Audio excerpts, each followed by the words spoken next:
Did you know that ticket prices can actually go down right before the game? That's where Game Time comes in. Game Time tracks ticket prices in real time from thousands of trusted sellers, then shows you all the best deals. So we can get tickets at the last minute for up to 60% off. Download Game Time now.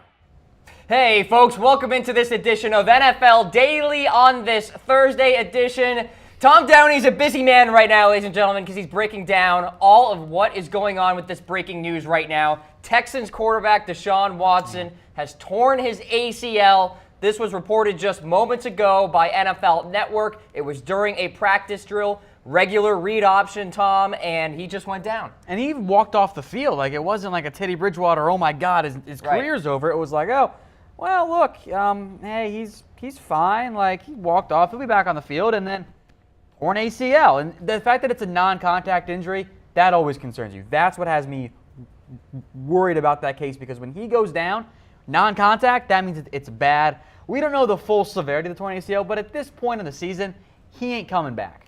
This is really just awful news, Tom. I mean, so many big-time injuries this season, especially to the Houston Texans, Whitney Merciless and J.J. Watt. Now Deshaun Watson done for the year, coming off of a historically good performance against the Seattle Seahawks in Seattle, firing on all cylinders against that Legion of Boom. Now on a Wednesday, or a Thursday, I should say, tearing his ACL, and what was such a promising season for him, and perhaps the front runner to win Offensive Rookie of the Year, all for naught now. Yeah, look, he had 19 touchdowns already this year. That is super impressive to have that many touchdowns. He's thrown some picks. He's thrown 4 in his last 2 games. It's okay when you have 7 touchdowns. I think that's okay. The issue is now with the Texans is Tom Savage is your starting quarterback, Cam, and how exciting is that? Because we've seen Tom Savage and he sucks. Yeah, he's kind of bad. We've seen him once this year, Tom. He did play in Week 1. Bill O'Brien, of course, saying that he was going to be the starter during the preseason. So he did start that game against Jacksonville in Week 1. 7 of 13, 62 yards. Yeah, and he did not play very well. No. And that's why Deshaun Watson came in, and he's been playing fantastically. Unfortunately, that won't be the case for him anymore, playing for football for the Houston Texans. They also got Matt McGloin to come on over and play for the Texans as an insurance kind of policy, if you will. McGloin, that Penn State connection with Bill O'Brien. You know, on one level, it makes so much sense because, it is the Penn State connection. Like, he knows the offense. He knows the Bill O'Brien scheme. But Matt McGloin has hardly played. Like, I would have preferred the Texans gone out and signed Colin Kaepernick. Like, I know I keep mentioning that on this show. Colin Kaepernick can do so much more than Matt McGloin. And you think about what Deshaun Watson's been doing, he's been using his legs. Guess what Tom Savage and Matt McGloin can't do? Run. Move. Tom Savage is the slowest quarterback I think I've ever seen in the NFL, slower than Peyton Manning. Deshaun Watson can run around the pocket a little bit. Colin Kaepernick can run around the pocket. They would have been a better fit, I think. So there have been quarterback injuries this year, Tom, and there has been this whole dialogue about perhaps Colin Kaepernick will get a chance. Maybe he will play for a team this year. A couple of examples, of course, the Tennessee Titans with that injury to Marcus Mariota. He's fine now.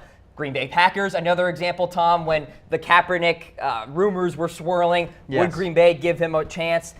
Here we are again. A big-time quarterback goes down, done for the year, and here we go with the wondering, will Colin Kaepernick get a shot? There are reports out there that perhaps Bob McNair, the owner of the Houston Texans, will sign off on Kaepernick getting a workout. We have not clarified that and proved that ourselves here in Chat Sports. I'm still waiting to hear back from a couple people I trust. Yep. I think that maybe what happened is he signed off. Doesn't matter. McGloin's been signed. Like, he is the backup. Now, maybe they bring in Kaepernick later, but they wanted McGloin because he knows the system, which I get, but he is not going to get the Texans to the playoffs. He's not. And Tom Savage, I also don't think is going to either. So Matt McGloin, the biggest sample size from him, folks, is his 2013 campaign for Oakland when he started 6 games, played in 7 total, 8 touchdowns, 8 picks, 55.9 completion percentage. Obviously, not very good numbers. And Matt McGloin, since that 2013 campaign, has only appeared in 6 games. He's only started in 1 of them. And that was in 2016. Remember that playoff game, of course, for the Oakland Raiders when they battled the Houston Texans, actually. So Matt McGloin, pretty much an insurance policy at that. not a great resume on his tab. It's not, and I think the main concern around me with Tom Savage and Matt McGloin, and we're going to get to this here in a little bit about what this means for the AFC and the Texans in general. Yeah. Matt McGloin is like an okay backup at best. Colin Kaepernick, at best, is a low-end starter, really good backup. Yeah. Like, Colin Kaepernick is a starting caliber NFL quarterback. When you look at the bums playing right now in the NFL, like Tom Savage, you saw Ryan Mallett get action. Of the world. The Tolziens, those guys are playing. I would have much rather seen Colin Kaepernick. If I'm a Texans fan, I'm clamoring for Kaepernick because I want to make the playoffs. Yeah. And I've seen Tom Savage play. I've seen Matt McGloin play. They're not getting the job done, especially with an offensive line that has some issues. Kaepernick, I think, would give the Texans a legitimate chance to make the playoffs. With Savage and McGloin, it ain't happening. So you'll stay on those lines, Tom, and get more information about Colin Kaepernick here. Let's look at the AFC South in general and kind of where we stand in terms of the NFL playoff picture. So we got the Titans, we got the Jaguars, both at 4-3 respectively. The Texans at 3-4. But really, we gave any of those three teams a shot to win the AFC South this year. Then you got the Colts there at 2-6. Now with Deshaun Watson going down, you have to wonder if it is a two-horse race at this point. I actually still thought the Texans were the favorites to win the AFC South with Watson in that lineup, even though they're at 3-4. Now things change. I feel like a smart cookie right now because we did Downey's Dozen projecting the NFL playoffs. You'll see it tomorrow on NFL Daily. Like the page, you'll be notified when we go live. Normally at 6 p.m. Eastern. We went a little bit live for you guys because of the Deshaun Watson news. It's funny to me. I feel smart because I thought the Texans didn't have the greatest schedule. I thought the Jaguars, Titans set up very well. But to answer the question, can the Texans make the playoffs without Deshaun Watson? If they're starting Tom Savage, no, they cannot. Yeah. Not with a banged-up defense and offensive line that just shut away their best player. They can't do it. The Texans are already behind the 8 ball in terms of the AFC playoff picture because you've got the Steelers at the 1 seed if the season were to end today, Chiefs as the 2, Patriots at 3, Titans at 4, so they would win the AFC South if the season ended today. Then you got the Bills at 5, Jags at 6, then the Dolphins as the outside looking in at number 7, Baltimore at 8. You got to go down to seed number 9, if you will, Tom, to find the Houston Texans just ahead of the Cincinnati Bengals here. So they were already in a bit of a hole here. Now with Watson out, now you got to put in Tom Savage and pray that this guy can take you to the playoffs. It's a tall ask. It's not a reasonable ask either. Like, yeah, they kind of got by with Tom Savage last year. The defense was a little bit better. They had A.J. Boye, for example. They had Whitney Merciless. He's been hurt too now. It's not going to happen for the Texans. Now, maybe they get lucky, but we saw Houston, what they looked like with Tom Savage in Week 1, and they got wrecked by the Jaguars. Now, maybe they're a little bit better. Not going to happen going forward here. The Texans' schedule the rest of the way, it's nowhere near as easy as like the Jaguars, which I think actually sets up very well. They got the Colts this week. All right, home game. If they lose that game, wrap it up. Season's over. They go on the road to the Rams. Don't like that game. Home against Arizona. I think that they can win that game. So let's say they win these next 2. That puts them at 5 wins. On the road against Baltimore. Tough. Don't like it. On the road against Tennessee. Don't like it. Home against San Francisco. All right, I'll give you that game. On the road against Jacksonville. Don't like it. Home against the Steelers. Don't like that one either, especially if these are playing for something so still we're staring on Monday at night. 6-10-ish right now. 6-10, 7 wins, somewhere in that range. What the Texans should do, Cam? They should tank for a high draft pick. Oh. Yeah, see, Tom, they can't get that's the issue. one. Yeah, they don't have one. They traded it for Deshaun Watson. Yeah. Well, at least their second round pick can be. Oh. No second round pick. They traded that to get rid of Brock Osweiler. Oh, yeah. Oh, boy. And that guy's starting for Denver this week. Oh, boy. Cleveland's happy right now. Yeah, well, This is really a tough situation. Talk about the emotional roller coaster here, too, Tom. Your team wins the World Championship in baseball, the World Series, the Houston Astros. Now today, really bad news with the Houston Texans. I mean, talk about peaks and valleys. Unbelievable. Yeah. So we do want you weighing in, folks, throwing in your comments. We are completely live here on NFL Daily, starting a little early for you guys, breaking down this breaking news. Cam Rogers alongside Tom Downey. We aim to please here on Facebook Live. So throw in those comments, your reactions about Deshaun Watson going out for the year. I'm seeing people who are commenting and tweeting, etc., that this is really just tough news in general for the football community because Yeah, he's such a fun guy to watch. Yeah, I've loved watching Deshaun Watson play. I'm the first to admit I was not super high on him coming out of Clemson. I thought he was the exception. He'd have to be the exception to the rule because of his arm strength, the velocity issues, and some size concerns a little bit as well, accuracy in general. He has been so much better than what I saw at Clemson. I have been very impressed by Deshaun Watson. It sucks that he's hurt. And I'm now kind of concerned here about Deshaun Watson going forward. ACLs are not easy to recover from. Remember RG3. Now, if you're Houston, I know what you're thinking. Oh, man, we got to rush him back. We got to get him back on the field. We can win now. You got to be careful with him. You got to let him take his time because his mobility is a very important part of who he is as a player. It's what helps make him so good. All right. If he just sits around the pocket, he's not going to be the same guy. Think back of all these plays he's made. Same is true of Russ Wilson. The mobility and the ability to extend plays, make guys miss in the pocket, is essential to his play style. That's not a bad thing, by the way. That's actually a very good thing.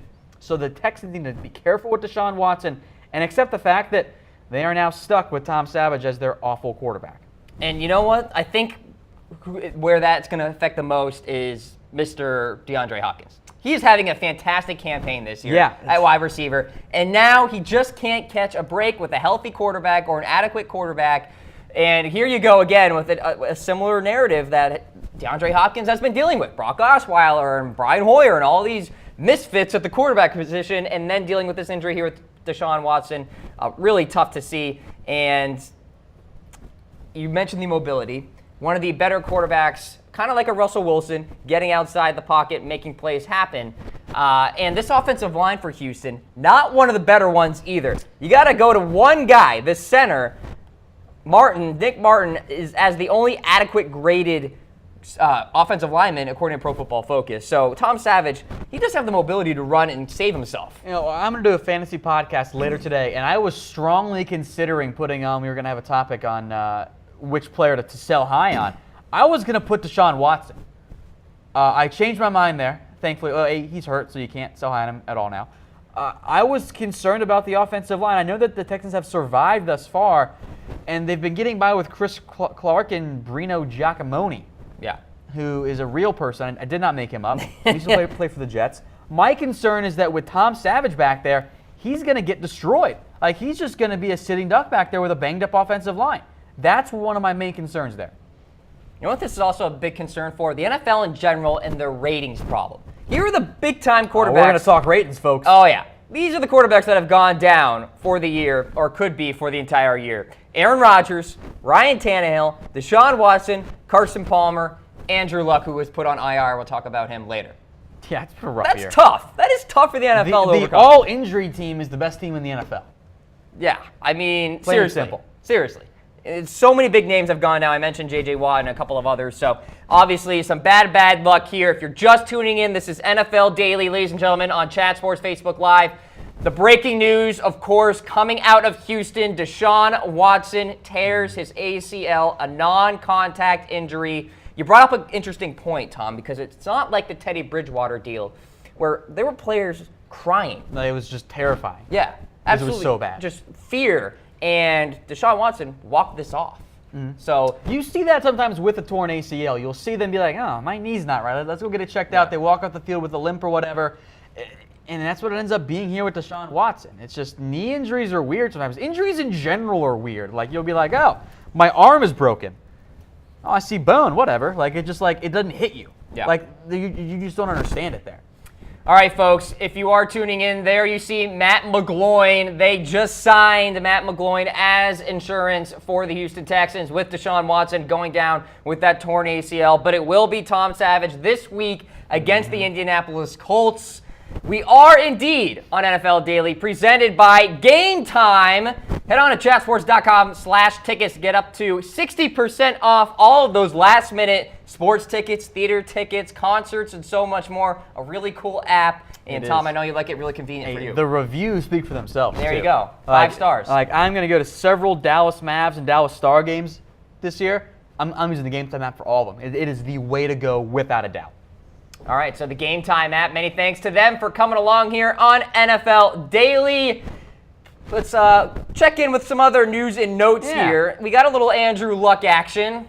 or I guess you could say lack thereof. He won't be playing in the NFL this year, folks. He has been placed on injured reserve. This is no surprise. The Colts are at 2-6. They're out of the playoff hunt, essentially. Their team is in shambles. Why throw Andrew Luck behind that offensive line that is absolutely putrid? I think it's a smart move.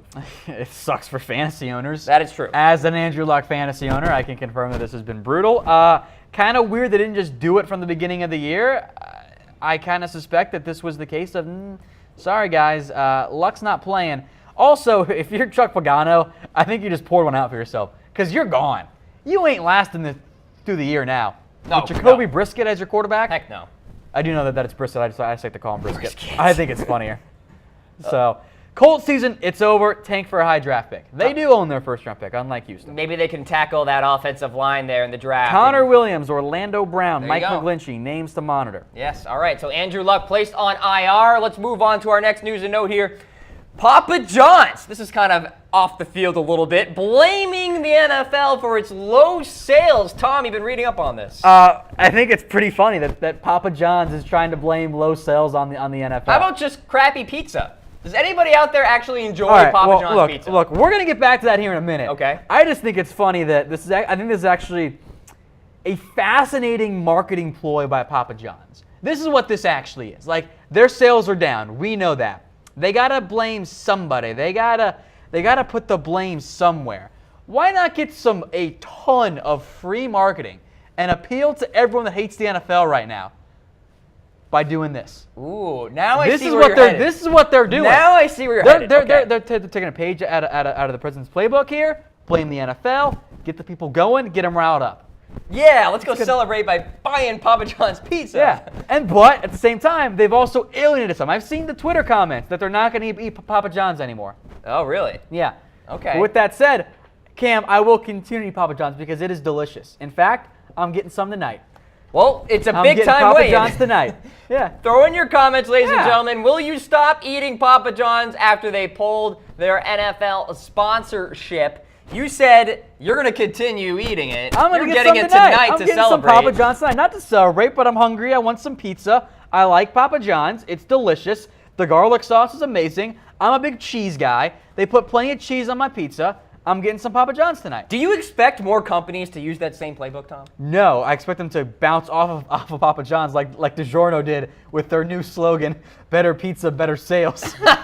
That's so lame. Oh, my God. What are you doing? That's perfect. They're capitalizing on it. God. All right, folks, weigh in about Papa John's. I'm sure most of you don't enjoy it, but Tom's one of those weird people that does. You're such a negative Nancy. All right. Papa John's is delicious. Give me a little Domino's action or something like that. This is NFL Domino's Daily. ruined their pizza with their crust. Well, their crust is More over, crust, the better. What is wrong with you? More crust, the I better. feel like this should be a totem pole in Eat the some Cam Rogers bread show. then. What if you want crust? Eat bread. You order pizza for the cheese and the toppings. Oh, whatever. Oh my God. This is NFL Daily, presented by Game Time, ladies and gentlemen. Cam Rogers, Tom Downey. We do have the breaking news about Deshaun Watson. We'll follow the story as we go along throughout the hour. We'll keep you updated and revisit the story very, very soon. But this is Power Rankings edition, Tom. So we have 32 all the way down to 1, and we're going to count down the folks out there. Yes, we are. And if you see your team, hey, throw us a comment, throw us a reaction. I'm sure you will have your fair share of disagreements out there in terms of our ranking, so let us know. Let's get to number 32, Tom. Here it is. This is no surprise. I'm sure the consensus 32 among all the pundits out there are the Cleveland Browns. Fire Hugh Jackson. Simple as He's that. a ruined Deshaun Jackson. I'm done with Cleveland. I'm sorry, Cleveland fans. Hugh Jackson, you break my heart. So the Browns are winless. That's all I got for you. 0-8, and yeah, I mean, there are some pieces on defense that you can kind of build around. They've had some pretty good games in the secondary, et cetera, but the Browns on a bye, I mean, I think everybody's just going to get drunk. Maybe they'll get a win this week. Yeah, there you go. Very, very positive there, Tom. All right, so the Browns at number 32. Let's get to 31. The San Francisco 49ers, they got their guy, Jimmy G. I don't know when we're going to see him, but I like this move for San Francisco. Get a franchise quarterback, a guy we think will be a franchise guy. Got to pay him a lot of money. And I think they'll ease him in slowly. They do not want a Josh Freeman scenario. But a good move there by the San Francisco 49ers to go get Jimmy G. They battle the Cardinals this week. That one is going to be in San Francisco. Let's get to number 30 here. The Indianapolis Colts, they may now have a shot to beat the Houston Texans this week with Tom Savage at quarterback, but looking at the Colts here, 2-6, Andrew Luck out for the year, lost season. I mean, losing Luck is like oh man, like just another blow to the Colts psyche. They just can't win. So I think I might pick Houston this week. I no longer feel very confident about this, but we will wait and see what ends up happening there. So the Colts playing in Houston this week. How about number 29, the Colts right there at number 30. 29, the New York Football Giants. Big time disappointment. Big time. A playoff team a year ago, Tom, and here they are with 1 win. The real concern for me is the defense hasn't even been that good lately. Yeah. Like that's an area that I'm quite concerned about with the defense. They haven't been the same defense we saw last year. And I think it's because the offense is awful and horrible and putrid and any negative description you want to use. Offensive line stinks, and Janoris Jenkins, of course, going to be also fire Ben McAdoo. Yeah, they're to that too. So without a doubt. Ben McAdoo clearly losing this locker room. The Giants play the Rams this week. Let's move on to number 28 now. Show us another New York football team, the Jets. They've actually competed. Give them credit, Tom. I don't believe in this New York Jets team. This is fool's gold. I don't think they're going to win the game the rest of the year. Really? They play tonight? Yeah, and they're going to lose to Buffalo. Okay. God, they better lose Buffalo. I'm now forced to play Tyrod Taylor as quarterback because I had Deshaun Watson. Josh McCown, second in the NFL in completion percentage. Cool. Just saying. Just because you do a bunch of checkdowns, it doesn't make you a good quarterback. So there are the Jets there just before the Giants. Let's move along here to the Tampa Bay Buccaneers at number 27. You want to talk about the biggest disappointment in the NFC? It's this team. The coaching. Yeah, I blame it on the coaching. Both sides of the ball, it just hasn't been good. You look at a team like Buffalo, I think Tampa Bay is a more talented team than the Bills. Yes, agreed. But the Bills are so much better coached. As a result, the Bucs suck. So, look, Dirk Cutter was a weird hire at the time because why would you want Dirk Cutter as your head coach? I think the Bucs need to look elsewhere as head coach. I think that I was confused at the time. Tampa Bay, look elsewhere for a head coach. Dirk Cutter should be on the hot seat. Tampa Bay Buccaneers checking in at number 27. How about number 26, the Arizona Cardinals? This has been a team just ravished with injuries. Carson Palmer, of course, probably not going to return this year. David Johnson, there is major doubt that he can return this year. So with that, the Arizona Cardinals sit at 3-4 with Drew Stanton as your quarterback. Yikes. It's also over for Arizona. Need we say more? Plain and simple. Arizona's going nowhere, folks. So there are the Cardinals. I'm sorry, Arizona. If you guys had stayed healthy, I think they could have been a playoff team. I actually thought that as well. I thought the Cardinals could make some noise in the NFL this year, but obviously not going to be the case. Let's check in with our next team here, the Chicago Bears at number 25. This is a good defense. You have to give them credit in that regard. On the other side of things, the offensive side, Mitch Trubisky, it's going to take some time. They need wide receivers, look, too. I feel a little bit better about the way the Chicago Bears are building, but yeah, they do need receivers. They just don't have they need more receivers. They just don't have anyone. Like, who are they going to throw to? Trey McBride every game? Like, who? Kendall Wright? In the slot? Tariq Cohen might be their best receiver. Probably. Poor Zach Miller, by the way. Yeah, that's really tough. Really tough news, and a great locker room guy, too, and obviously a good leader for Mitch Trubisky in that offense. Chicago Bears not having a great year, but, expected. 24 in our power rankings. Let's check in with number 23 now. The Cincinnati Bengals. Let's fire Marvin Lewis. Let's all do it together. Ready, Tom? 3, 2, 1. Fire Marvin Lewis. I hate Marvin. He needs to go. Marvin Lewis just isn't very good. It's over and over again here. We need to get rid of Marvin Lewis. The Bengals are not doing their job. He is awful coach. Plain and simple. We've seen it time and time again. Yeah. The Bengals are not in good shape. It's a stale situation. Marvin. It's a stale situation where Marvin Lewis can't seem to get a playoff win. And now with the Cincinnati Bengals sitting at 3-4, I'll tell you one thing, Tom. His seat is going to be boiling lava hot if he loses at Jacksonville this week. Jacksonville Jaguars, they're great this year. I'm not sure I'm ready to say they're a playoff team, but in that regard, Marvin Lewis, he's in trouble. This year could be his last. I think it better be his last. I jokingly said on previous shows, and I was concerned because people thought it was a real theory, that Marvin Lewis is blackmail on Mike Brown, and that's why he still has a job. Yeah. Yep. Like, it's not good. Like, it's been bad, plain and simple, for this team. Like, it is time to replace Marvin Lewis and get a new head coach. The Bengals tried to get Marvin Lewis to go into the GM role and promote Hugh Jackson, which may have been a blessing in disguise for them. But honestly, as long as you have a quarterback and you're not letting Hugh Jackson botch it, maybe it would have been better for Cincinnati. So the Cincinnati Bengals obviously have an offensive line that they need to address in the draft this year. I'm sure, Tom, you'll be having them picking a lot of offensive linemen in your mock drafts that we'll revisit at some point this year. But there are the Cincinnati Bengals not having a great season. Another team that is, well, I guess you could say having a great season or a solid season record-wise, not so great really when you look on the inside. A fraudy team, if you will, in the Miami Dolphins.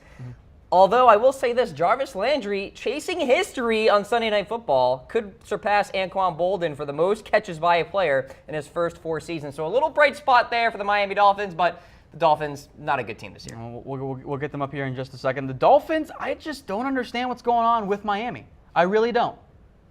Like, I'm very confused. Like, I thought this team was going to be a lot better than what they were last year. Traded away Jay Ajayi, of course. That was the big story coming out a couple days ago. And offensive line has been really bad in run blocking. You got the receivers there, but when Tannehill goes down, you get the turnover at the quarterback position. Then you bring in Jay Cutler, and then you're starting Matt Moore, and you throw up 0 points against the Baltimore Ravens.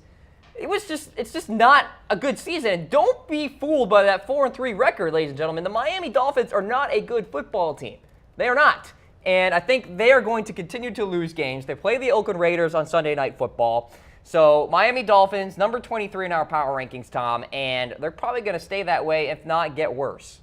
So I think they're going to trend the wrong direction. I was a little surprised they went out and traded Jay Ajayi. I think there might have been some issues there with Adam Gase potentially, or maybe it's just the knee issue. Either way, the offense is bad right now, plain and simple.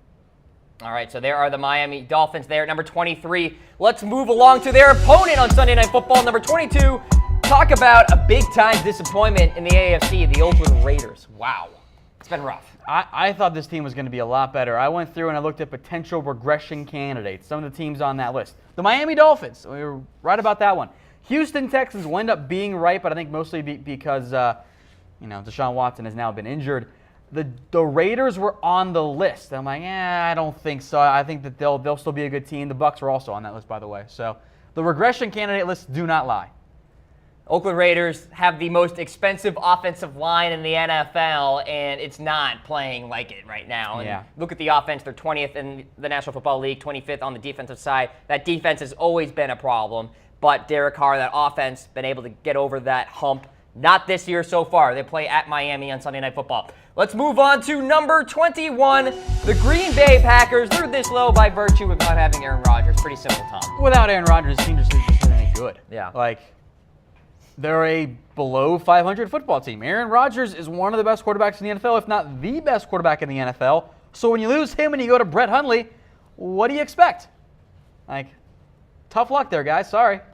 So the Green Bay Packers will play the Lions on Monday Night Football. They're at 4-3 right now, and they're trying to tread water with Brett Hundley, hoping that maybe Aaron Rodgers can come back, Tom. But it's not going to work. He had 13 screws installed in his shoulder. That sounds painful. He's not coming back this year, especially once the Packers keep losing a bunch of games. Okay, so the Green Bay Packers there at number 21. As we bring it back on screen here, folks, Cam Rogers alongside Tom Downey. It's NFL Daily here on Chat Sports Facebook Live, presented by the Game Time app. Get up to 60% off those last-minute tickets for so many of the sporting events that are going on right now. The NBA season is in full swing. Plenty of good NFL games this weekend as well. Maybe you're feeling a little South Beach action. Miami versus Oakland Raiders. You see what I did there with South Beach? I see what you did there. I saw what you did there. So really a great app, ladies and gentlemen. Download it. Head on to chatsports.com/tickets as well if you want to do it on your laptop. Really a convenient app. The reviews, you said it, Tom, speak for themselves. Check out the website. Fantastic app there. I just looked at the Packers prices. Yep. Not easy to go to a Packers game, but you can get them under $100. Okay. That's a pretty good deal. For a Green Bay game against a rival in Detroit, that's a good deal.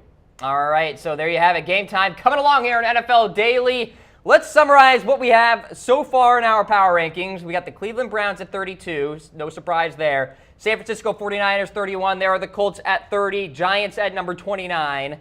The Jets at 28. The Buccaneers at number 27.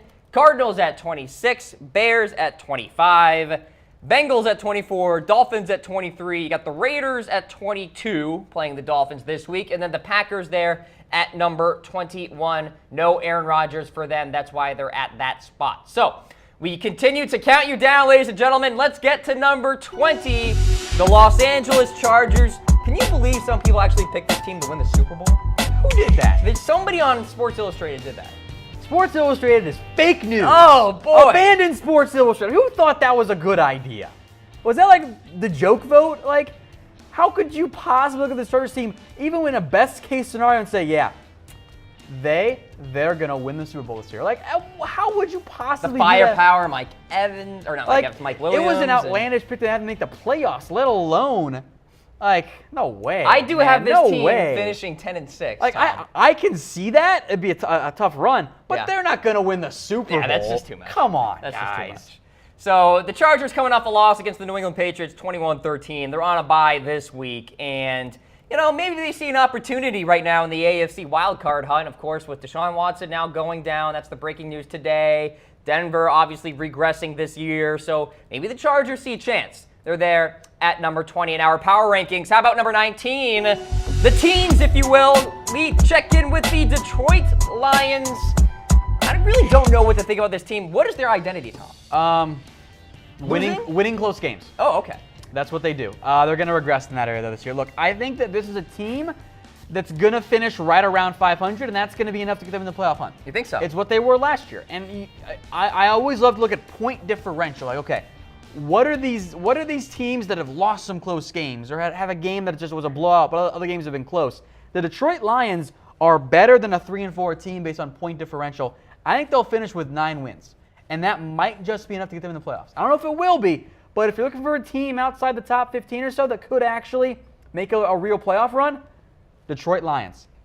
Detroit Lions, the creating turnovers on the defensive side of the ball. They play Monday Night Football against the Green Bay Packers at Lambeau. If they can't beat an Aaron Rodgers-less team, this team's in trouble as they fall to 3-5 if that were to happen. So the Lions is number 19. Let's check in with number 18, the Baltimore Ravens. Had a little mini bye after their blowout victory against those Miami Dolphins. Now they play the Tennessee Titans this week, a big test for them in the AFC. Hey, winner of that game, I like to make the playoffs. Okay. So there you go, Cam. I like to hear that, Throwing Tom. you a bone. The Ravens, I like their defense. The offense is what concerns me, which is also why Baltimore's not going to beat Tennessee. So Joe Flacco is going to play in this game, and for what it's worth, he was playing well during that Miami matchup when he, of course, went out with a concussion. Barely done anything in that game because they didn't need him to do anything. All right, whatever. The Ravens' defense destroyed the Dolphins in that game. Alex Collins, watch out for him in that one against the Tennessee Titans. There are the Ravens at number 18, 4-4 on their 2017 campaign. 10th in defense. We'll see if they can rise any further. How about another team that is pretty good on defense? Number 17, the Denver Broncos. But overall, a massive fraud because, let's face it, Trevor Siemian is not your answer. But neither is Brock Osweiler. Guess what, Cam? It's Brock Osweiler. First off, God. Mitchell Renz, another Chat Sports analyst. He owes me drinks, as I correctly predicted that Brock Osweiler would start this week, which I said, by the way, at the beginning of the year, that Brock Osweiler would play a game for the Denver Broncos this year. And by the way, Cam, guess what? He's going to look not incompetent. He is going to be okay. Not great, but he is going to be better than Trevor Siemian. Oh, he will be better than Trevor Siemian. Yeah, I think so. Brock Osweiler is going to look competent again. Yeah, no. Because, Cam, time is a flat circle. Brock Osweiler is going to look okay for Denver. Is this history repeating itself, Tom? Yeah, time's a flat circle, man. And you know what, Tom? Hey, by the way, welcome to the world.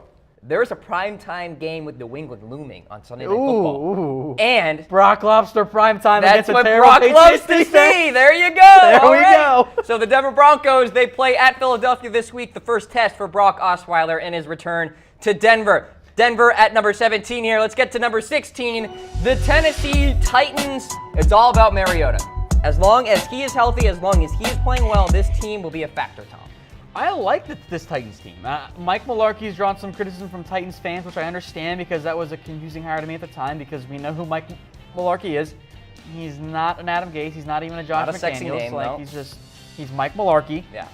I think the Titans, though, can make the playoffs, especially if they beat Baltimore. Their record is deflated because they lost to a terrible Dolphins team because they had to play Matt Castle at quarterback. If they had Mariota, they win that game, they'd be 5-2, they'd be a lot higher. I like this Titans team. I like them a lot. So the Tennessee Titans at 4-3, a big-time matchup against the Baltimore Ravens this coming Sunday. And they have the pieces on defense. They have Casey there at the line that's pretty good at run stuffing and disrupting the interior of offensive lines. And so for the Titans, I think they see an opportunity here in the AFC South. If they can really reel off some wins and assume that Houston's going to struggle the rest of the year with Deshaun Watson out, and hey, who knows what's going to happen with Jacksonville and Blake Bortles, he could screw up some games. The Titans could win the AFC South, and as I said, if the season were to end today, the Titans would actually be in the playoffs and would be hosting a playoff game because they would be the AFC South winner. So they control their own destiny in a sense. So the Tennessee Titans there at number 16. Let's take a look at, we got a little bit of a reaction poll here, Tom. We're talking about good defenses in the NFL. Baltimore Ravens, Denver Broncos, Jacksonville Jaguars, etc. Who has the best defense in the NFL? The Seahawks statistically aren't very good right now. Jacksonville, top to bottom, is pretty darn good. Denver, they're most known for their pass rush ability and corners. The Vikings, again, another team, top down, pretty good. Harrison Smith, Linval Joseph, Anthony Barr, etc.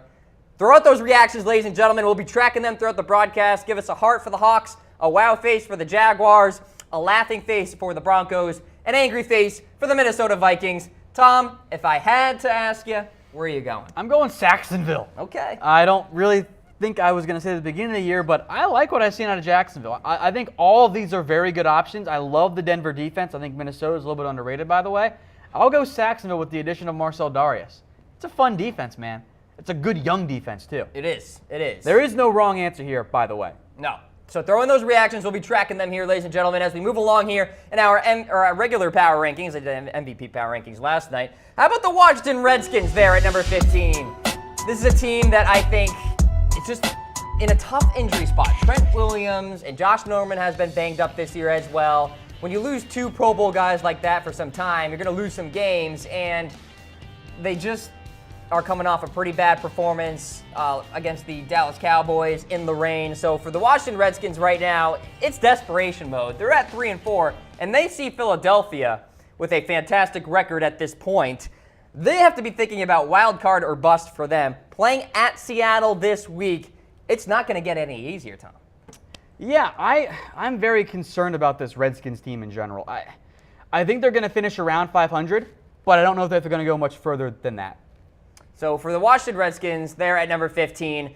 You got to assume they got a pretty low ceiling at this point with the amount of injuries that they have. Let's get into number 14 right now. The Atlanta Falcons, one of the fraudy teams in my eyes, although they did just come off a victory against the New York Football Jets. You skipped the team, Cam. Did I skip a team? You skipped the team. Oh my, wait a minute. How did I forget this team? Yeah. Because of the breaking news here today. The Houston Texans, my apologies, ladies and gentlemen. That is disrespect to Deshaun Watson. Houston Texans, you deserve to be at number 14, and all you Texans fans can roast me. This is the Comedy Central roast of Cam Rogers for that mistake. Texans there, 3-4 on the regular season so far, Tom. And, of course, the big story, Deshaun Watson. You got to assume they're going to continue to collapse here in our rankings. Yeah, so these were done, obviously, before the Deshaun Watson news came out. Yeah. Had it been done after, they would have been, I think, a few spots lower. Texans are going to slide here. I'm concerned about them with Tom Savage at quarterback. Laughable.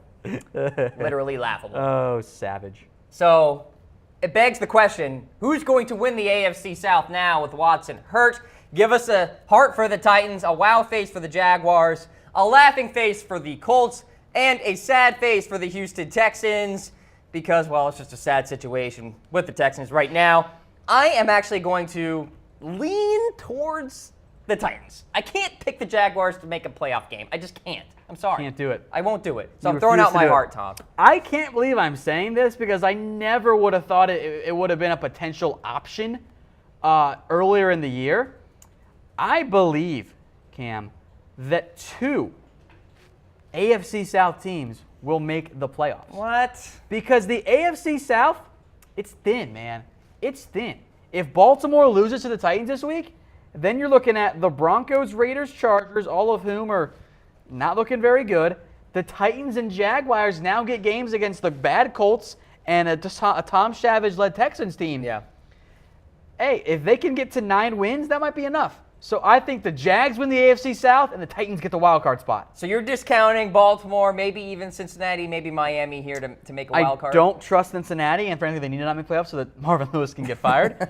If Baltimore wins this week, I will change my prediction. Okay. If they beat Tennessee. All right. But for the time being, Baltimore is the 7th seed. All right, folks, we are completely they're live. Just too hurt. So throw in those reactions. Who's winning the AFC South with Deshaun Watson hurt?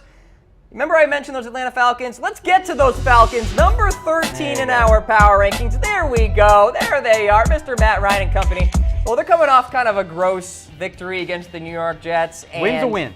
A win is a win. You're absolutely right. But I still think this team is a fraud, Tom. This is a weird team because you go look at the offense and defense numbers. They're actually really good. Like, they're putting up a lot of yards per game, but they're not scoring because they're not using the red zone right. They're not throwing it to Julio Jones. They're not giving it to Devonta Freeman. They're giving the ball to Mohamed Sanu and jet sweeps to Taylor Gabriel. Yeah. So, Steve Sarkisian's done a terrible job, but the Falcons' schedule favors them. A couple of tough games coming up.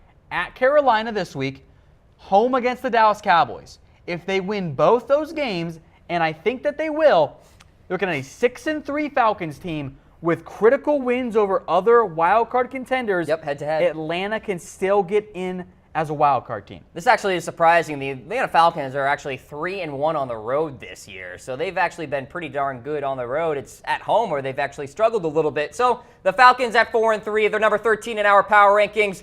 We are going to summarize what we have so far. Let's check it out. We got the Browns at number 32, the 49ers at 31, Colts at 30, Giants at number 29. The next slate of 4 teams here, Jets at 28, Buccaneers at 27, Cardinals without Palmer and Johnson at 26, Bears at number 25. There are the Bengals at 24, and the Dolphins Raiders both playing on Sunday night, 23-22, and then the Packers playing on Monday Night Football at number 21. Chargers at 20, Lions at 19. There are the Ravens at 18, Denver at 17, Titans at 16, big game for them. Redskins at number 15. Houston Texans there with the sad news about Watson at 14. They're going to slide here. They are going to slide, safe to say. And then finally the Falcons there at number 13. So that's what we have so far in our power rankings. Let's get to number 12. A fellow NFC South rival from the Falcons, the Carolina Panthers. They're playing each other this week. Look, I don't really know what Carolina's trying to do. Another confusing team. Yeah, Yes. because their defense is good. Let's start with that. We'll start with the positive. Carolina has a very good defense. Their offense with Cam Newton at quarterback wants to be a power run team that takes shots deep downfield. That's what they're built. That's who Cam Newton is built to be. Their offensive personnel is built to be a West Coast check down offense, get it out 4-yard passes to Christian McCaffrey. So I don't understand what Carolina's trying to do. Like, they're just a team without a path. I said it this morning, Tom. They don't have an identity. They don't. They get rid of Kelvin Benjamin. They have the speed on the outside with Samuel, but they haven't really gotten the production out of him. They're trying to run the football with Jonathan Stewart, and he's fumbling too much. They're trying to create this package of plays for Christian McCaffrey, not working out to what they have expected at this point. Not at all. The offense, I just don't understand. And you bring in the PR nightmare that is Cam Newton, not showing up to press and the press conferences and this whole one-liner deal that he did with the reporter out of the Charlotte Observer. It's kind of amazing that they're 5-3. And you know what? It's kind of amazing that they're actually going to win this game against the Falcons and go to 6-3 because I'm predicting that. Hint, hint, hint, hint. So with that, we have a weigh-in, folks, about the Panthers. Did the Panthers make a good decision in trading Kelvin Benjamin? I'm hearing, Tom, that from this coaching staff down to the players, this was a big surprise. I think it was a surprise because why would you get rid of your best receiver? Congrats to Devin Funchess. You're now a number 1 receiver in the NFL. Elite. The rest of the guys, Christian McCaffrey, who's basically been a receiver. They got a guy named Kalen Clay. Greg Olsen's going to come back soon, I guess. So it's a weird group here. It's very odd, indeed. So throw in your thoughts, ladies and gentlemen. We do want to know, obviously, a big win for the Buffalo Bills in getting Kelvin Benjamin. They're going to be a force in the AFC wildcard hunt, I feel. So there are the Panthers there. Let's move along here to the next team that is a pleasant surprise in the AFC. Number 11, the Jacksonville Jaguars. You got Leonard Fournette. You have an adequate enough offensive line. You limit Blake Bortles to 15 throws, and you let that defense tee off. It's a good team. Look, if you don't let Blake Bortles do Blake Bortles things, you're in great shape. You for are Jacksonville. great. Like, all they are missing is a quarterback from being a legitimate Super Bowl Should have threat. gotten Eli Manning. I said legitimate quarterback, Okay, Cam. fair enough. Haha, I got you there. That's no, good. so I like Jacksonville a lot. I think they're going to be a playoff team, which I think is great for the NFL. And then they're going to get destroyed by, most likely, whoever they play in the AFC wildcard game. Yeah. I would imagine. Especially if a team such as, the Raiders or Broncos get their stuff together. So congrats to you, Jacksonville. I like what I've seen. Keep it going. The downside is you probably have won yourself out of an actual quarterback in the NFL draft. So you're stuck with Bortles or somebody else. Cam, you ready for this? Give me it. Kirk Cousins? Oh, Kirk Tom, Cousins? stirring the Kirk pot Cousins? a little bit. I like that. That's a great idea. Hey, Super Bowl team. I had an idea at the beginning of the year in the offseason. Who says no? Kirk Cousins for a first-round pick in Blake Bortles. Redskins properly tank with Bortles, and they get a quarterback in the draft. Ooh. You're thinking, man, that's I'm why thinking we have ahead this here. guy on I'm air. thinking ahead here, By folks. the way, Saxonville is right, Tom. With 7 sacks on Sunday against Cincinnati, Jacksonville would become the second team in the Super Bowl era with at least 40 sacks and 10 interceptions in its first 8 games. Last time that happened, 1967, Oakland Raiders. Look, man, if you look ahead to next year and figure out who has the salary cap to make an actual move and go out and get someone like a Kirk Cousins, pay him what he wants to be paid, we're going to cross off the 49ers, okay? They're going to re-sign Jimmy Garoppolo. The Jets have some cap space. All right, maybe that's not a great option there. I think the Jaguars could make a real play. They're a little bit tight going next year, but they can rearrange some of that money and make it happen. It'll be tight on the cap space side, but they're going to roll over quite a bit from this year. You're saying there's a chance. I'm saying there's a chance. So you got Jacksonville at number 11, probably the highest they've been in some time in any power ranking, really. Let's get inside to the top 10, ladies and gentlemen. Here we go. The Dallas Cowboys playing on America's Game of the Week. Tony Romo, Jim Nance, Kansas City Chiefs. This is meant for primetime. Hey, Romo's going to call the Cowboys game. Yes. They're not going to have Zeke. Oh. I don't know what to do with Zeke with the Cowboys. Like, they're 10 for now, which I think is fair if they had Zeke, but they're going to drop. Like, I think it's fair to give them the benefit of the doubt for the time being and have them at 10, but I am really concerned about this Cowboys team without Ezekiel Elliott. They're going to be in games. I think that Dak Prescott can keep them in those games. The defense has actually been competent when Sean Lee's on the field. Yep. Big difference there. I'm just concerned about them without Ezekiel Elliott because I don't think Alfred Morris is very good. You look at the stats, he's got 105 yards on 13 carries, but 70 of those came on one play when he got caught from behind. So I don't know what's going to happen to this Cowboys team.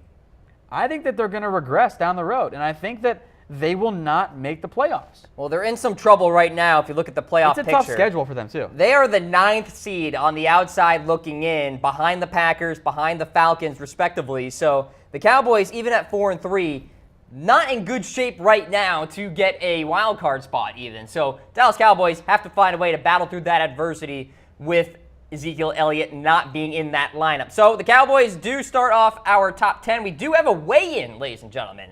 So we do want to ask you, will the Cowboys make the playoffs without Ezekiel Elliott? Tom, there is a possibility they find some kind of rhythm with Morris, with McFadden, and make it happen. Look, there's definitely a chance that they make it, but I look at their schedule.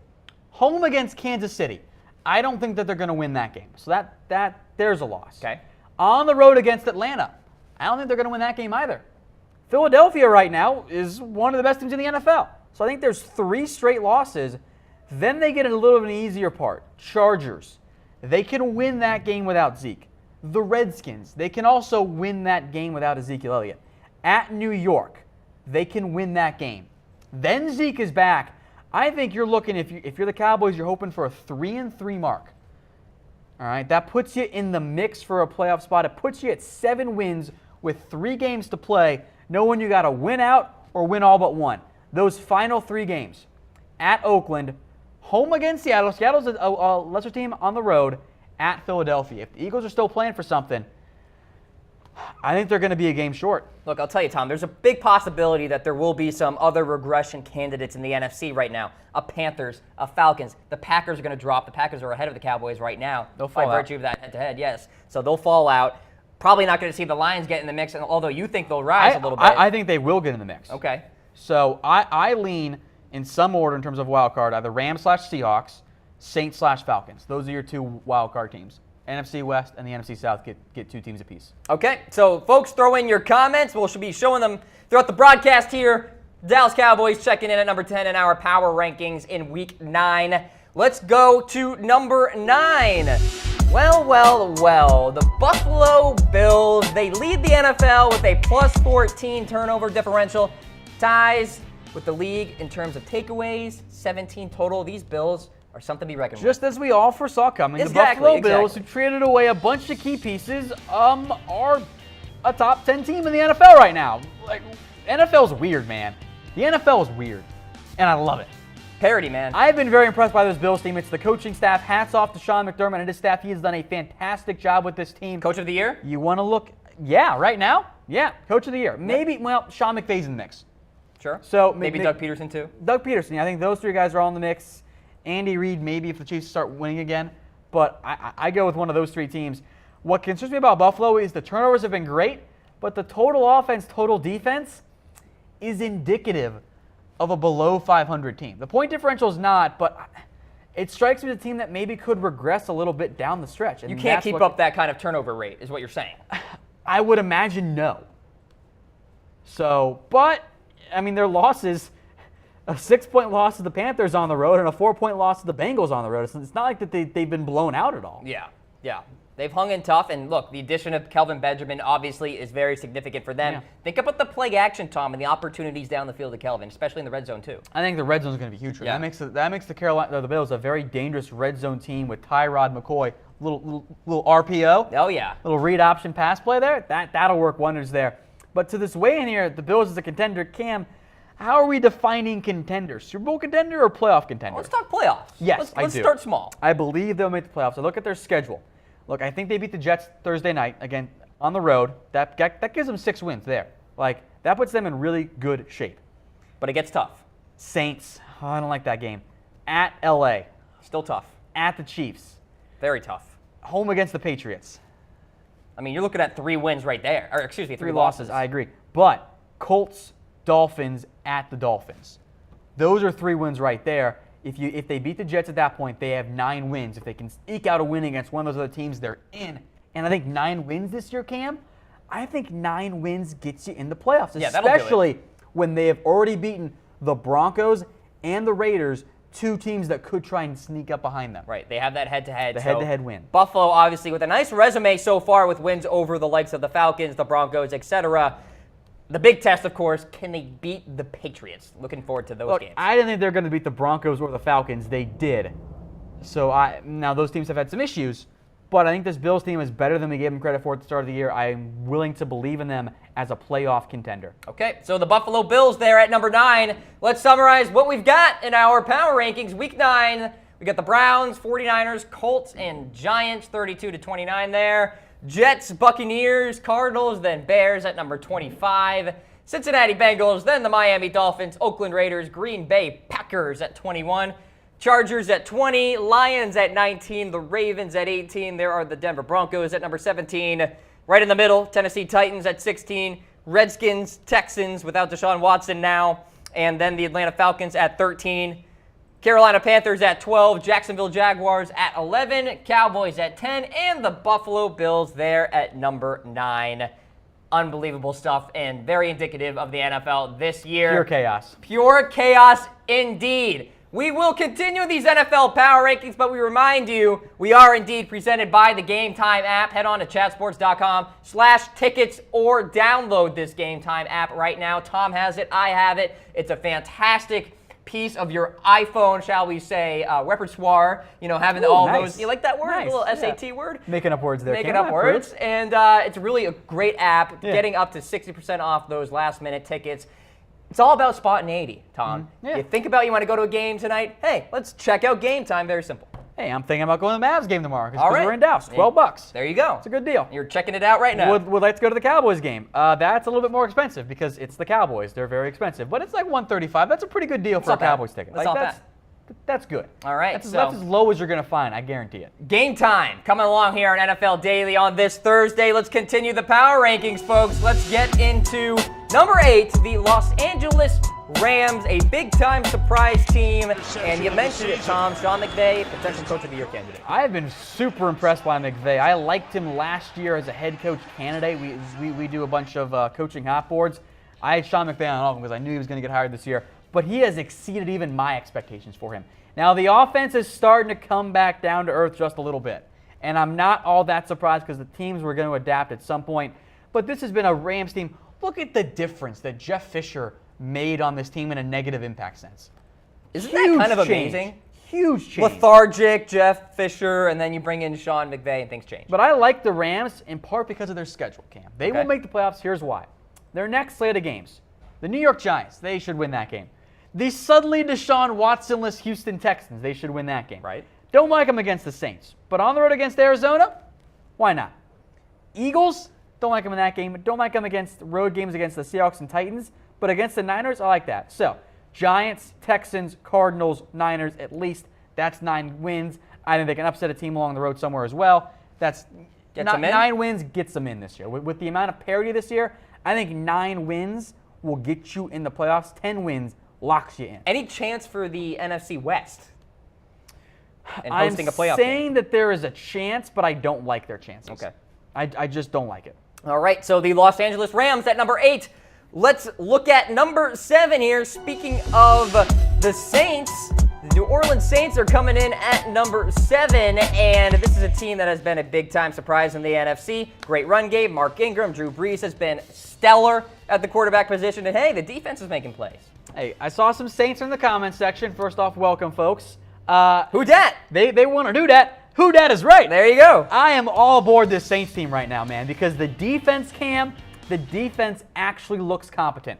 The addition of Marshawn Lattimore, in terms of what he's meant to his team, has been one of the most impactful additions across the NFL this year. The Marshawn Lattimore has been so good for the Saints. He shut down one side of the field. That has allowed the Saints, to focus elsewhere. It's helped the defense across the board. The Saints defense has always held them back from we'll call it a 10-win, 9-win potential team and made them 5 wins, 7 wins. It's cost them games because they can score, but the defense couldn't hold up there in the bargain. The defense has done this year. The Saints are a playoff team, and I love it. And if the Saints make the playoffs, Drew Brees better win the damn MVP because he deserves one. And I know everyone in the comment section, you Saints fans, I know you guys agree with me. Wow. Well, how about Marshawn Lattimore? Dude, he's so good. Number 1 cornerback, according to Pro Football Focus. Yeah. An elite corner. Hey, elite. He should be the defensive rookie of the year. Apologies to Carl Lawson for the Bengals. He's been great too. Okay, so the Saints there at number 7. Let's look Who at dat? who dat indeed. Number 6 here, the Seattle Seahawks. Coming off a shootout victory against the Houston Texans. It took all the way to the end for them to get it done, Tom. But a team that usually hits its stride at this point in the season, they're doing just that. They're a weird team to me this year because Seattle has always had a good defense, and they've done that for most of the year. 17 against the Packers, 9 against the Niners. They gave up 32 to the Titans, which was kind of weird. 18 to the Colts, 10-7. And then Houston lights them up for 38. And it was really weird to watch. That defense is not the same. It's clear. I don't know what's going on with them. There's plenty of talent on that roster. They're just not executing in the way we've seen them do it in the past. And I can't really figure out why yet. With that said, the offense looks better.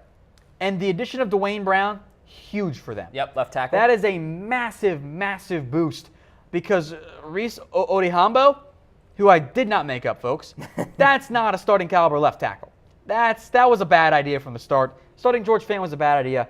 They did pay a very pretty penny to go out and get a guy like Dwayne Brown. They gave up a lot. They gave up probably more than they should have given up. But it's worth it because they need line help, and we've shown time and time again they can't draft them that well.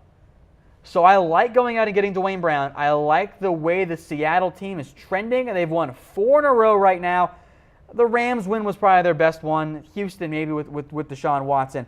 The schedule is frankly not that brutal either. Redskins, Cardinals, Falcons a little bit. Niners, Eagles, Jags. The Eagles and Jags will be tough. Rams and then the Cowboys again. So I think they're going to win 10-plus games. I think they'll potentially be in the mix to get the number 2 seed, maybe the number 1 seed if the Eagles come back down to earth. And if that's the case, if Seattle is at home in the playoffs, they will win those games. Yeah. They don't lose at home. And when they do, it's a very rare scenario. Again, both their losses this year have come on the road. Seattle at home is one of, if not the best teams in the NFL. The home field advantage makes that much of a difference. I do think you have to at least pull out an orange flag right now because of the concerns with that defense. I think they may get exposed in some of these games going forward by opposing quarterbacks. They missed Cliff Averill for starters. Yes. They missed him. Against the Redskins this week, a banged-up Redskins offensive line, Seattle could get some confidence going. The Cowboys harassed Kirk Cousins. I felt bad for Kirk because he didn't have a chance again in that game. Could be the case again this week with Seattle coming up. All right, so the Seahawks there at number 6. Looking at number 5 here, the Minnesota Vikings. Tom, I'm telling you, this is an elite team in the NFL. I think it's a top 3, top 4 team in my personal opinion. Of course, these are consensus polling rankings here at Chat Sports. The Vikings, a fantastic defense, top down. Harrison Smith. And then you go down the line to the linebacking core, Anthony Barr, Linval Joseph, etc. Really a fantastic D that is complemented by, I should say, a serviceable offense, with Case Keenum getting it done through the air sometimes. Which is weird. Very weird. Look at this team, 6-2. Here we go. Look, Minnesota deserves a top 5 spot because I love their defense. I just have a tough time believing in a team led by Case Keenum. Like, my body can't handle that. You may have to get used to it, Tom. I need Sam Bradford back really badly. Okay. Because Case Keenum's been fine for the regular season. He's been good enough to not blow games. But if Minnesota wants to try and make a real Super Bowl push, they need Bradford. And Teddy Bridgewater, I love Teddy. I love Teddy coming out of Louisville. He's not ready yet. So they're going to need to take some time. So the Minnesota Vikings do have that time. They are on a bye this coming week. So the Minnesota Vikings, I actually think, are the second best team in the NFC. We want you at home to weigh in, though. Behind the Eagles, which team is second best in the NFC? You've got the Vikings, Seahawks, Rams, Saints.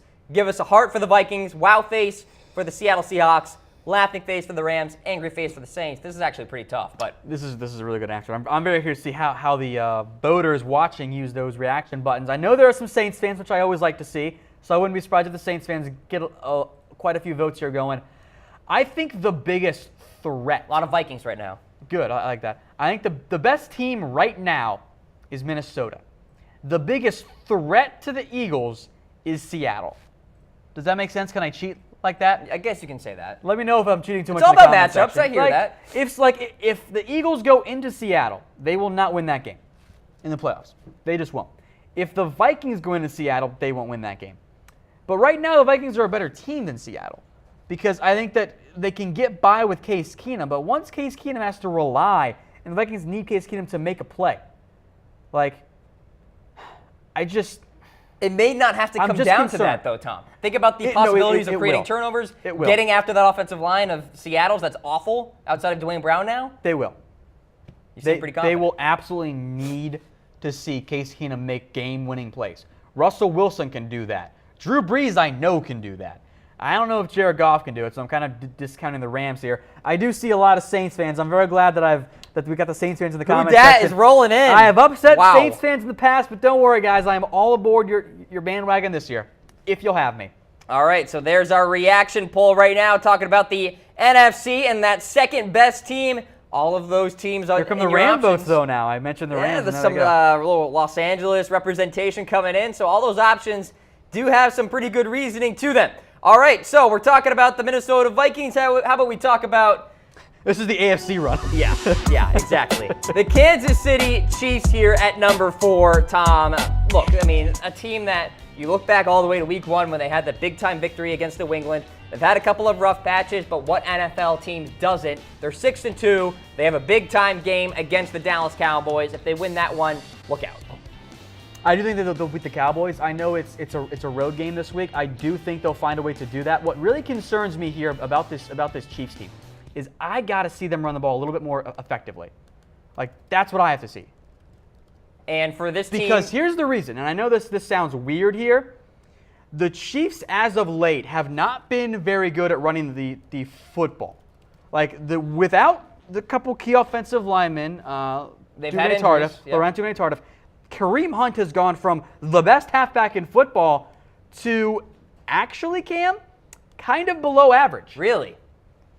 So for Kareem Hunt right now, I mean, you look at his statistics in recent weeks, clearly not as good as what they were in the beginning of the season. And Offensive Rookie of the Year candidate, maybe not anymore. I don't know, but he's certainly at least in the conversation. But the Kansas City Chiefs right now at 6-2, Tom, they deserve to be at number 4. I feel. I agree. think that they could actually be even higher because they've beaten the Patriots today. They had that rough streak that kind of knocked them down. There was a blowout game against Denver. Don't let that late garbage time touchdown fool you. With Kareem Hunt, his last 4 games, he's averaged only 3.3 yards per carry. That's not very good. No, that's not good. And I think look, there are a couple different ways to view that. Option A, teams have figured out Kareem Hunt. Option B, Kareem Hunt's hit a wall, so to speak. Option C, Kareem Hunt just had a bad game, a few bad games. Option D, Kareem Hunt really missed 2 key offensive linemen in Mitch Morse and Levon Duvernay-Tardif, both of whom should be back this week. Morse has already returned. I think it's a little bit of A and B. Teams have kind of figured him out a little bit, and he missed those offensive linemen because the Chiefs, their depth isn't great. They've been forced to play Cameron Irving. That's a great way to have some serious issues up front. I think that Hunt's going to be fine. What truly concerns me in the end, Cam, about this Chiefs team, it's the defense.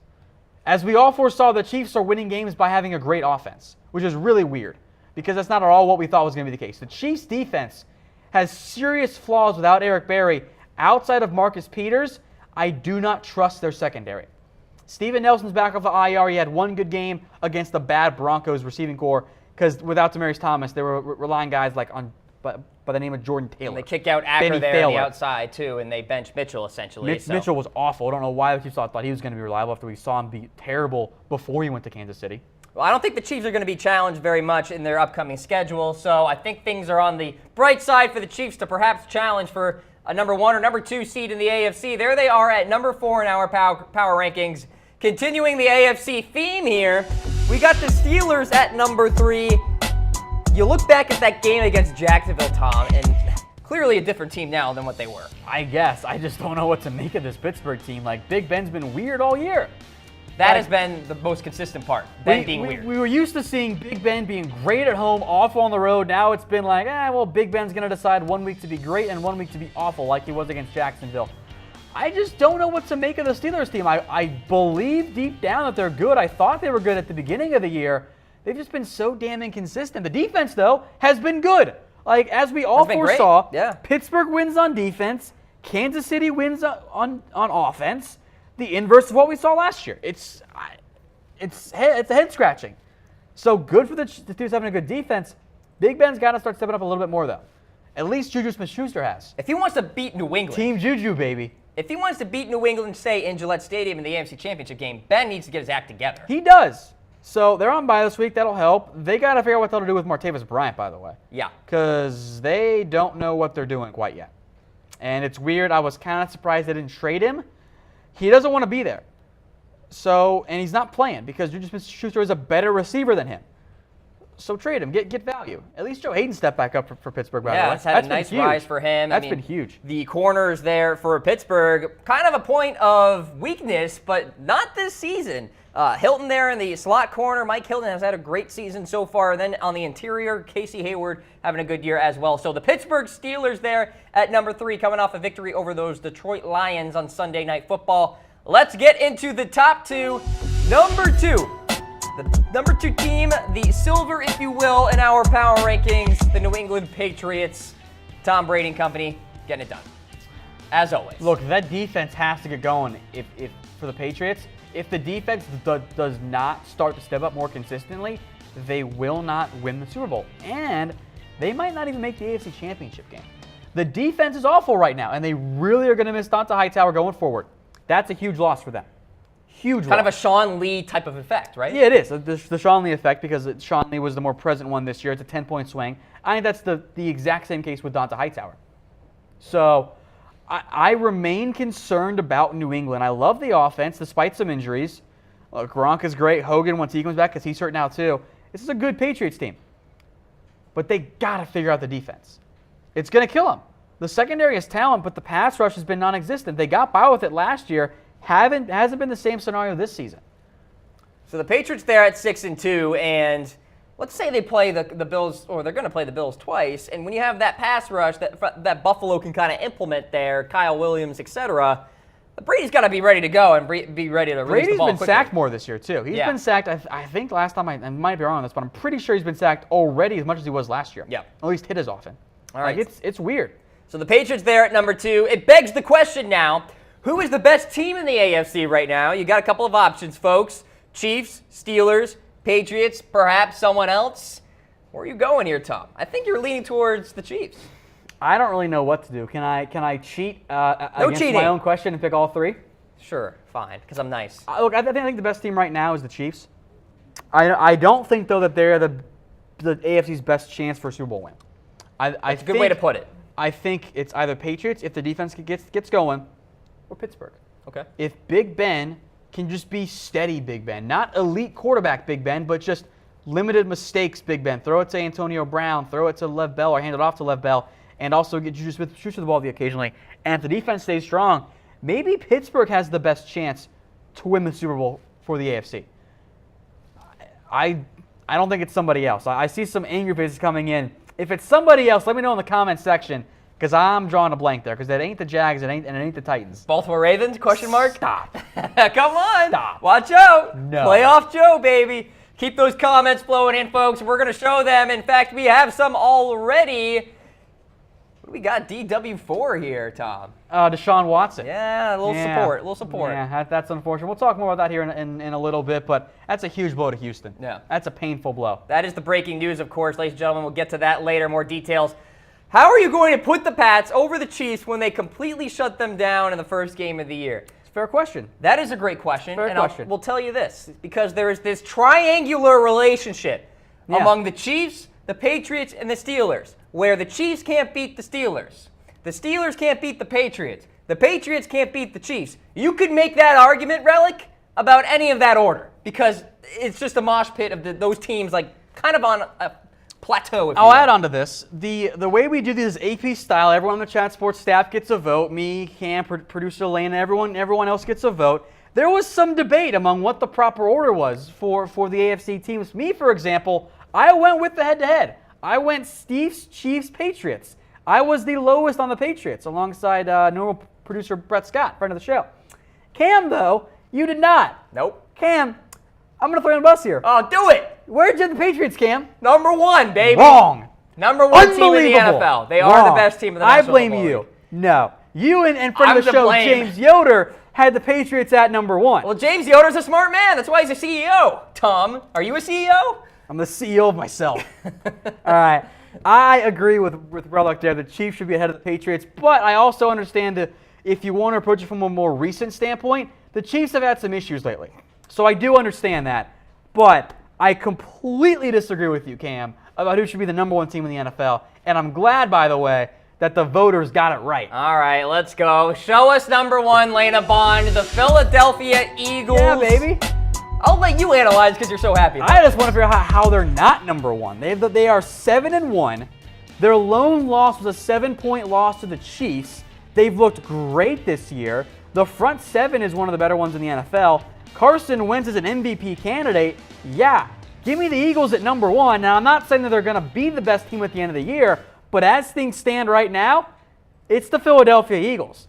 I say this as the host of the Dallas Cowboys Report. Fly, Eagles, fly right now, Cam. And people are commenting. They are happy about this one. The Philadelphia Eagles, the best team in the NFL, according to our consensus polling here.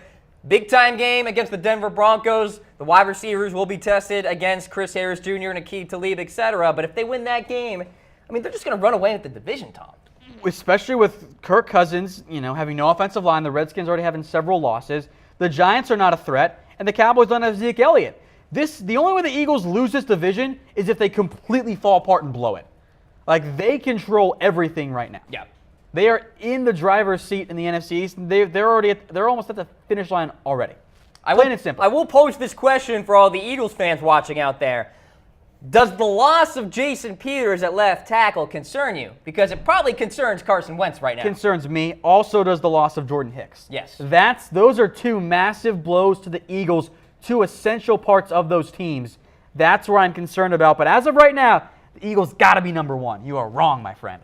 All right, well, they are there at number 1, so you got your wish, Tom. Let's recap what we have. In case you're just joining us, Look for your favorite team. Let's go. Number 32 through 29, Browns, 49ers, Colts, and Giants.